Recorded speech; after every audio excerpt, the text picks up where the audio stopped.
I think the series has now redeemed itself after the last few, and what we now have is possibly the best racing game, not only in the franchise, but also this year.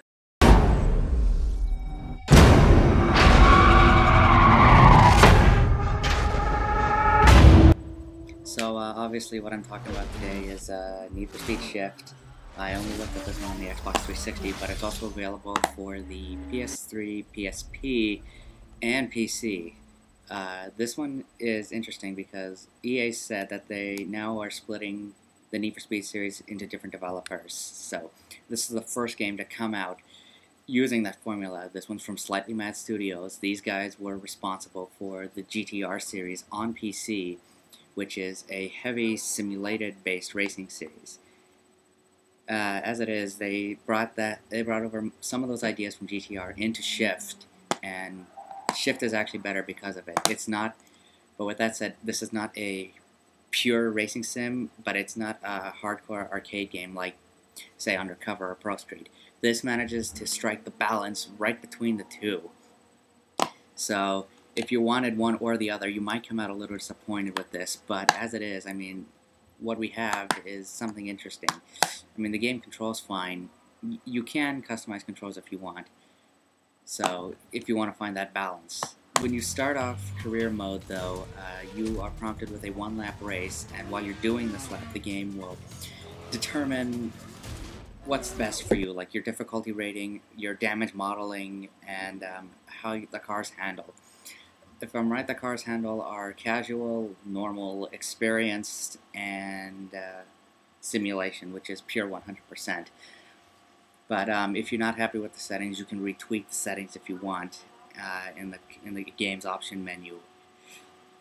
In terms of your selection, your career mode is fairly interesting. My issue with it is that it's way too linear, so it's just like you're progressing from a series of races. Your objective in career mode is to just progress to like the Need for Speed Live World Championship.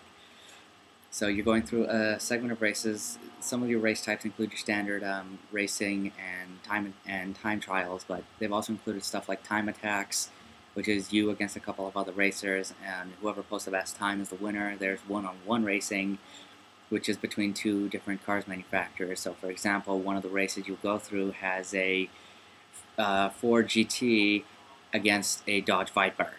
You get to pick which car you want for the race, and how the one-on-one races work is you start off as a leader and you have to get either 5 seconds ahead of the car or beat that car to the finish line. When that's done, you then switch roles, so you become the chaser, and basically the objectives is the same. But if the opponent beats you in either one of the two races, your final race is you both start off at the same line, and whoever crosses the finish line first is the winner. There is also manufacturer races where you can only use a specific car from the manufacturer. So, for example, Lotus Exige. But in this case, you don't have to buy a new car. The game normally provides you with it. Same story with the one-on-one battle, with the one-on-one battles, and there's also car and what they call car battles. Kind of the same thing. One mode that makes a return this year is drift mode, and this has got to be my least favorite mode in the whole game because it doesn't control right, or maybe it's just me not driving properly. But the drifting will take a bit of getting used to, but if you can get your handle on it, then you're going to be perfectly fine with it. In terms of track designs, you have about, I believe, over 50 tracks. You can correct me if I'm wrong on that, but there are over 70 cars from a number of manufacturers. You have Porsche, you have Lamborghini, you have BMW, Honda, Ford, McLaren, and each car is split up into different tiers. So there's 4 tiers. When you unlock a new tier, you unlock a new set of cars. So, for example, you'll only get the McLaren when you hit tier 4. But all cars are still fully customizable. In terms of the customization, it's not as, say, extensive as the other Need for Speed games or even Forza. But I can let that slide because, you know, it's purely about the race, and the race and the driving is just phenomenal in it. When you upgrade your cars, there's standard performance and visual, but when you upgrade your performance parts, it's not like listed with specific manufacturers. Everything comes in a specific package, so you'll get a wheels package, transmission, transmission, shocks, stuff like that. So each of these packages cost a bit, and they will upgrade your stats. There's 3 stages to it, and depending on what tier your car is, depends on what stage you're at. So if you get a tier 1 car, you can go through stages 1 through 3.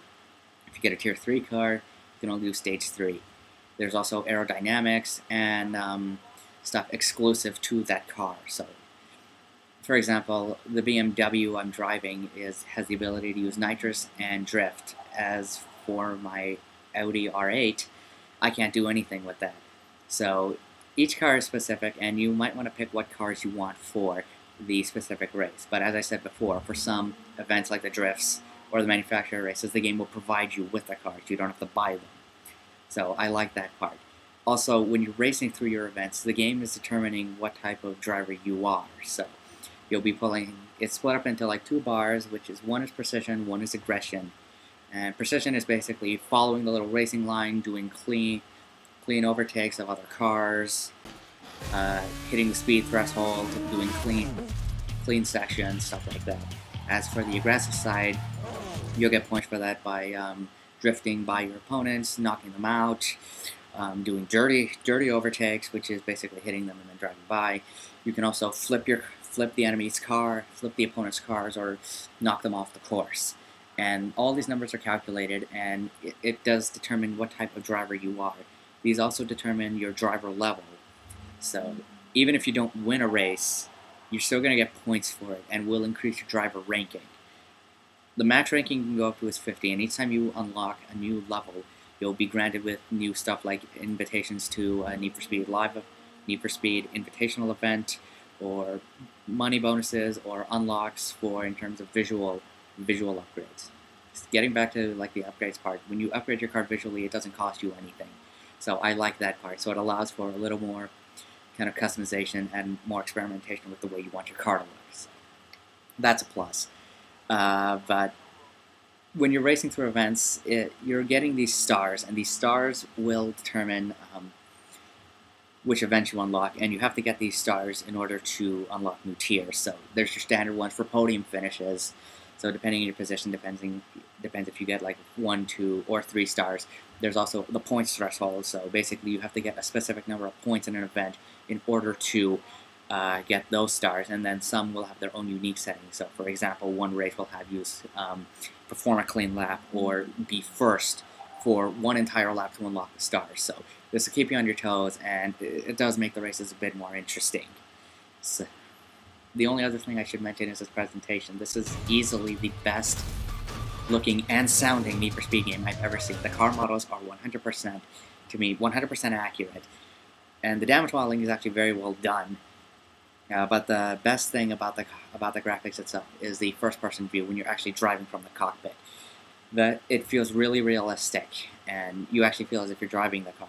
When you're going fast, the vision will blur, everything will blur, and like everything in the car, and you'll just be able to focus on the road ahead. And when you brake, of course, you get the G-force and inertia effect when you're driving your car. Also, when you hit something, your view will get distorted. Also, the colors can sometimes shade into black and white, or grayish or something. So it actually gives you the true, authentic experience. The only issue I can have with the graphics is that there is some minor instances of pop-in, but it's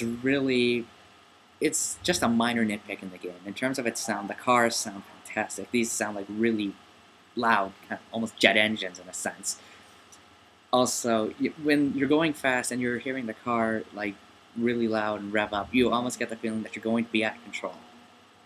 That's the perfect feeling you get from this.